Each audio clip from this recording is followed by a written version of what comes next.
military started at the very top. Sam Walton, the founder, served in the Army of World War II, and Joe Venezia, the senior vice president of Walmart, is a graduate of West Point. So they do a terrific job. They have this great junior officers program to bring people from the military and train them to be executives at Walmart. It's a great opportunity for anybody who's served in the military to come back and lead a group. Here go the United States Marine Corps passing by in their uniforms. One of the most magnificent units. They just celebrated their birthday the other day. So this is not only a celebration to honor them, it's an opportunity to wish them a happy birthday. Well, Paul, I'm an Air Force veteran, and I'm going to say the Marines have the snappiest uniforms. I think so too. I've often asked them, why don't they wear that into combat? You would be very much like the Coldstream Guards, doing something that's quite astounding. Do they like that when you say that, Paul? No, I take great pleasure in doing it, though. Yeah. I'll bet you do. Oh, look at that. We'll be right back.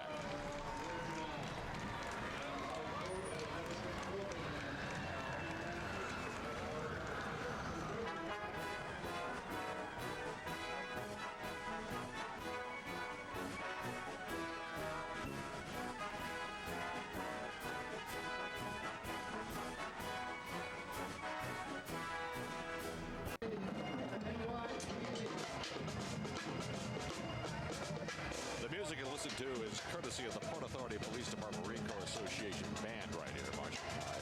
And Paul, a lot of service members do work in police departments, fire departments here. They have a dual role. They come back and they find careers serving the public in a different way, serving the nation in a different way when they're back here at home. Yeah, it's one of the interesting things. Much of the education and research that's been done in the area of PTS, which is post-traumatic stress, they use the fire departments as the models to determine if you fight a fire for 3 hours, how long do you need off? And they came back with 3-to-1 ratio, and that was a ratio that the United States military then adopted, saying we've got to try to work to, when we have men fight for a year, we've got to work towards getting them 3 years out. It came from the same stress that firefighters endure and police endure. And that stress of prolonged combat is something that we're seeing more of now with the wars in Iraq and Afghanistan. These tend to be extremely stressful situations, and we're seeing more of the guys coming back are having issues with that, aren't they? Yes, and one of the things we're trying to do is, in the old days, it was known as PTSD, meaning post-traumatic stress disorder. But we've come to realize it's not a disorder; it's a condition. It's a fact. It's like growing old. You have to learn to live with it. You don't wipe it off. You can't get rid of it. It's there. And it's, as I'd say to soldiers, it's meaning you've been to the gates of hell and you've survived. So it's an opportunity for them to teach others. But also our society as a whole is loaded with stress in everything that we do. You take them from that society and send them over to a military zone.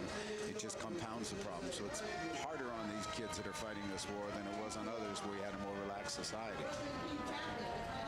There's a wonderful old fire truck here from the New York City Fire Department, with a POWMI flag on the side, which is wonderful. The Brooklyn Key chapter. That's a special hat. There's a special United States Army hat. You didn't wear one of those, did you? No, I did not. That's quite extraordinary. Yes. Although when I was walking in the parade once, I picked every person I saw on the side of the parade who was wearing a hat saying veteran or anything, and I left the parade and march and went over and shook their hands just to tell them thank you. You would be a busy man today, because I'm looking at the crowd out here on Fifth Avenue, and it is 10, 15 deep, going all the way up the avenue, people applauding the veterans as they go by. This parade actually began, as I mentioned, 91 years ago in 1919. It was born of the First World War, known as the Great War. And on the 11th hour of the 11th day of the 11th month of 1918, the armistice was signed. Veterans Day Parade then was known as Armistice Day. Correct. Woodrow Wilson declared it, and initially, when he declared November 11th, Armistice Day. It was to be a day of parades and celebrations, but there was to be a 2-minute work stoppage. On the 11th hour. Just at 11 o'clock, right? For 2 minutes, everybody in the country and the government and the civil would stop and honor those who had served in the Great War.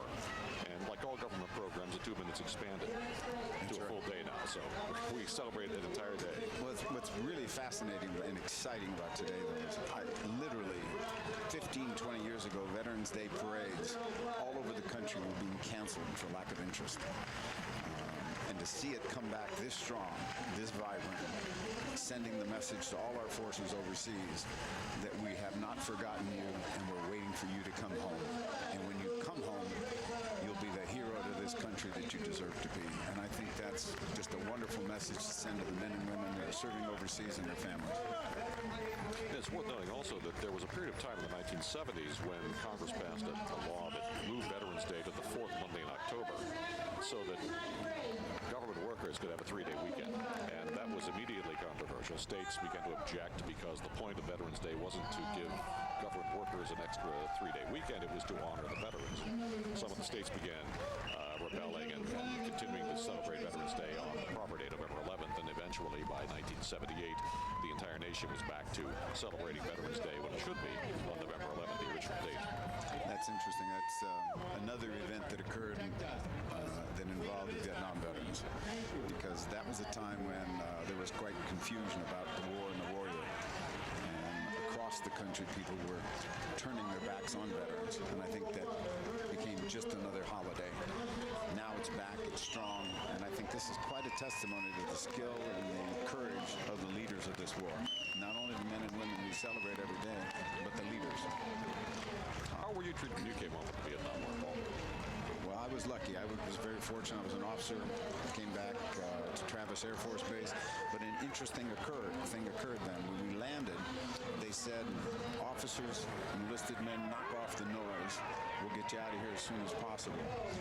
No one said thank you first. It was in the middle of the night in a cold, crisp California evening, and it was really, really an unusual thing for me to experience. But I can tell you this, on that moment, when veterans came back to this country, there were no parades. They turned around and hugged each other, said, welcome home and I love you, and it's been the greeting between Vietnam veterans ever since. Yeah. And it was a different war, too, because the veterans often they didn't go as units.